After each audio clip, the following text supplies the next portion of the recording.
మీకు తెలుసా? బిస్మిల్లా యొక్క ప్రయోజనాలు చాలా ఉన్నాయి అని సహీహ్ బుఖారీ ప్రకారం.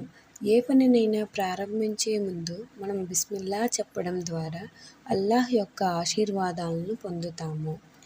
హదీస్ నంబర్ 1. మీరు తినే ముందు బిస్మిల్లా చెప్పడం వల్ల మీ ఆహారంలో బరకత్ వస్తుంది. అలాగే మీరు తినే ముందు బిస్మిల్లా చెప్పనప్పుడు షైతాన్ ఆ ఆహారాన్ని తింటాడు. ప్రతి పనిలో బిస్మిల్లా చదవడం వల్ల ఆ పనిని మీరు సక్రమంగా పూర్తి చేయగలరు. హదీస్ నంబర్ 3. అల్లాహ్ పేరు లేకుండా ప్రారంభమైన పని అసంపూర్ణంగా ఉంటుంది. బిస్మిల్లా చెప్పడం ద్వారా షైతాన్ ప్రభావం నుంచి రక్షణ కలుగుతుంది.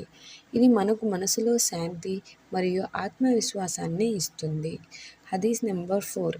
మీరొక చోట ప్రవేశించినప్పుడు బిస్మిల్లా చెప్పండి. అప్పుడు షైతాన్ ఆ ప్రదేశం